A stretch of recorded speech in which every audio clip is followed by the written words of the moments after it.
ऊंची आवाज में हालेलुया बोलो जरा। अब जो चीजें आप आज इंटरनेट पे होते हुए देख रहे हो फलाना एक्सपोज हो गया, ढमकाना, जब मैं ये चीजें बता रहा था तब लोग भाषण दे रहे थे प्यार के ऊपर।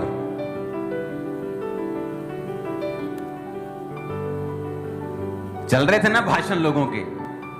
आज वही लोग इंटरनेट पे आके कह रहे हैं हम बड़े दुखी हैं जी। तुम दुखी नहीं हो, तुम मजे ले रहे हो सिर्फ। मैं बता रहा हूं, इवन कोई फेक भेड़िया अगर गिरे, परमेश्वर वो भी नहीं चाहता कि वो गिरे, वो चाहता है वो मन फिराए। मैं आपको बता रहा हूं, कोई पाप में जाकर गिर जाए और उसको सजा मिले तो परमेश्वर खुश नहीं है उसे सजा देके। मैं आपको यह भी बता रहा हूं, क्योंकि परमेश्वर यह चाहता है कि हम सब बचें। अगर कोई पाप में भी है, चाहे वो सेवक भी क्यों ना हो, वो भी बचे।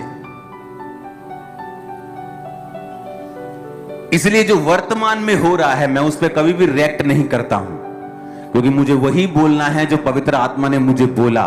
और जब मैंने बोलना है, मुझे किसी की परवाह नहीं है कि कोई क्या भाषण दे रहा है प्यार की। जो जन प्रभु यीशु मसीह जी का प्रचार सुनना चाहते हैं वह इस चैनल को जरूर सब्सक्राइब करें। प्यार के ऊपर अब तुम्हारा प्यार कहां है? अब तुम भी वही चीज बोल रहे हो जो मैं 2 साल पहले बोल रहा था। कितने मेरी बात को समझ रहे हैं? अब तुम भी वही बोल रहे हो। प्रॉब्लम ये तुम्हारी स्पिरिचुअल आईज बंद हैं और तुम, मैं व्लॉगर की तरह नहीं हूं कि आज का व्लॉग और कल का व्लॉग, आज क्या हो रहा है और कल क्या हो रहा है। हम परमेश्वर के दास हैं, हमें आने वाले समय में दिखता है ये होगा और ये होगा, ये होगा, ऐसा ही होगा। अगर आप इस वीडियो को दोबारा चला के देखा, मैंने कहा सुबह एक दिन आप उठेंगे और आपको मालूम होगा कि आप अपने बैंक में से पैसा नहीं निकाल सकते।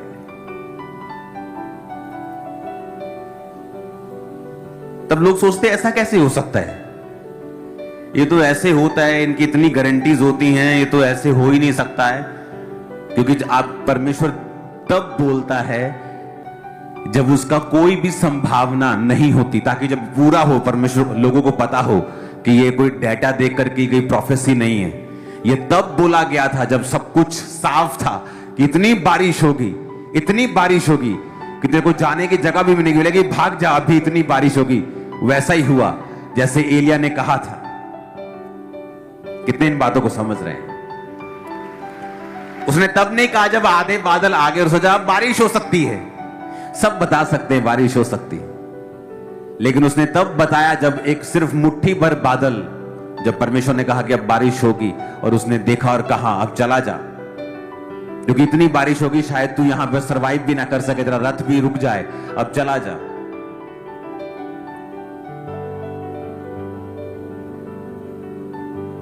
कुछ लोग गिरने पर किसी के आनंद मनाते हैं। क्या यह भी शैतानी नहीं है? क्या आपको लगता है कि किसी के गिरने पर परमेश्वर आनंदित होता है, या किसी को सजा देने पर वो आनंदित नहीं होता, वो दुखी होता है?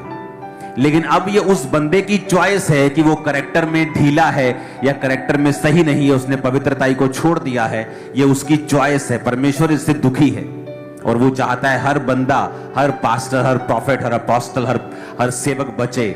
वो यही चाहता है। हालेलुया। लेकिन लोग, अगुवाई करने वाले भी कई बार अंधे हैं। जब उनको सालों पहले बातें बताई जाती हैं, वो बोलते नहीं, इनमें प्यार नहीं है। अब वही बात तुम बोल रहे हो, अब अपने वचन को मैच कर लो जो तुमने 2 साल पहले कहा था। मैच नहीं होगा तुम्हारा, लेकिन मेरा वही है जो 2 साल पहले भी था और आज भी है। मेरा चेंज नहीं हुआ, तुम्हारे कहने से भी बदला नहीं, लोगों के ओपिनियन से बदला नहीं। क्योंकि आप अगर परमेश्वर के करीब हैं, आपको वो बोलना है और उस पर खड़े रहना होता है जो परमेश्वर ने आपको कहा है। कोई मायने नहीं करता डाटा क्या बोलता है, दुनिया क्या कहती है, लोग क्या कहते हैं, यहां तक कि परिवार भी क्या कहता है। आपको वो कहना है जो परमेश्वर कहते हैं, क्योंकि आप इमीडिएट उसका रिजल्ट क्या आता है, कई बार हम उस पे कंसंट्रेट करते हैं, लेकिन परमेश्वर का जो दर्शन और उसका विजन और उसकी जो योजना होती है वो लंबे समय के लिए होती है, लास्ट तक, जनरेशंस तक होती है। हालेलुया। आपको जितनी इंस्ट्रक्शंस दी गई हैं फाइनेंस के रिगार्डिंग, लाइफ के रिगार्डिंग, आने वाले समय में जो होने वाला है, जो हो रहा है, उसके रिगार्डिंग, अगर आप उन इंस्ट्रक्शंस को फॉलो ही करने लग जाए ना, आपकी लाइफ बेटर के बाद बेटर होगी। आप विक्टिम नहीं होंगे शैतान के, परिस्थितियों के, इकोनॉमी के, घटनाओं के, दुर्घटनाओं के। आप बचेंगे, आगे बढ़ेंगे। दलेरी आपका हिस्सा होगी, सामर्थ्य आपका हिस्सा होगी, और खुदावन सिखाएगा आपको। कई बार चीजें आपको अब समझ नहीं आती, जो आपकी लाइफ में घट रहा होता है तब समझ नहीं आता, क्योंकि हर एक चीज का एक सीजन होता है। बाइबल कहती है जो परमेश्वर का भय मानते हैं, उसकी आज्ञाओं पर चलते हैं, वो बहती हुई नदियों के किनारे लगे के पेड़ की तरह है। लेकिन फल वो समय पे ही देता है। इसका मतलब ये नहीं कि नदी के किनारे लगा है तो हर टाइम फल लाएगा। परमेश्वर ने कहा वो अपनी ऋतु पर फलता है और फल देता है। और परीक्षा भी ऐसे ही होती है। अगर आप मसीह में हैं तो ऐसा, इसका मतलब ये नहीं कि हर टाइम आप परीक्षा में रहेंगे, लेकिन एक समय होगा जब आप आनंद मनाते हुए, इंजॉय करते हुए आगे बढ़ते हैं। एक समय होता है जब परीक्षाएं आती हैं। एक समय था जब परीक्षा आई कि जिस बिजनेस की मैं टेस्टिमनी दे रहा हूं, उस बिजनेस पे शैतान ने अटैक किया और उसको तबाह कर दिया। लाखों करोड़ों रुपया हमारी आंखों के ऐसे सामने जला और हम कुछ नहीं कर पाए। शहर में दंगे चल रहे थे, फायर ब्रिगेड्स नहीं आई, जितनी सबमर्सिबल थे ऑन कर दिए, पाइप्स लगा दी, सब कुछ कर लिया, लेकिन वो कुछ नहीं बचा।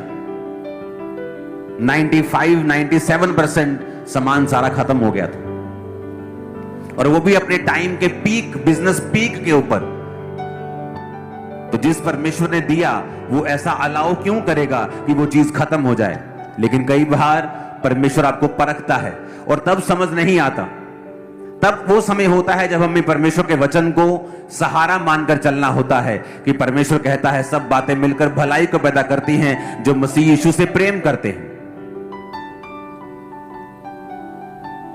हो सकता है शायद वो बिजनेस अगर इतना ही ज्यादा ग्रो कर जाता तो मेरी फैमिली शायद कभी भी मसीह में ना आ पाती, या कभी भी सेवकाई में ना आ पाती, या मैं इतनी डेडिकेट तरीके से आगे ना बढ़ पाता। कुछ भी हो सकता था, लेकिन वो एक जरिया था परमेश्वर ने जिसे इस्तेमाल किया, मुझे परखा और मुझे आगे बढ़ाया। और वो साल था 2009 जहां से बड़ी चर्च की नींव पड़ गई थी। चर्च तो चल रही थी 2-4 साल से, लेकिन अब बड़ी चर्च की नींव पड़ गई थी कि हाँ ये चर्च वचन में मजबूत है, ये सिर्फ मिरेकल से और जीसस से और सिर्फ गवाहियों से प्यार नहीं करती, ये परमेश्वर के वचन पे चलने वाली चर्च है। हालेलुया। ऊंची आवाज में हालेलुया खड़काओ जरा। आमीन, आमीन। हमारे चैनल पर प्रभु यीशु मसीह जी का प्रचार सुनने के लिए धन्यवाद। इस चैनल को ज्यादा से ज्यादा सब्सक्राइब करें और शेयर करें।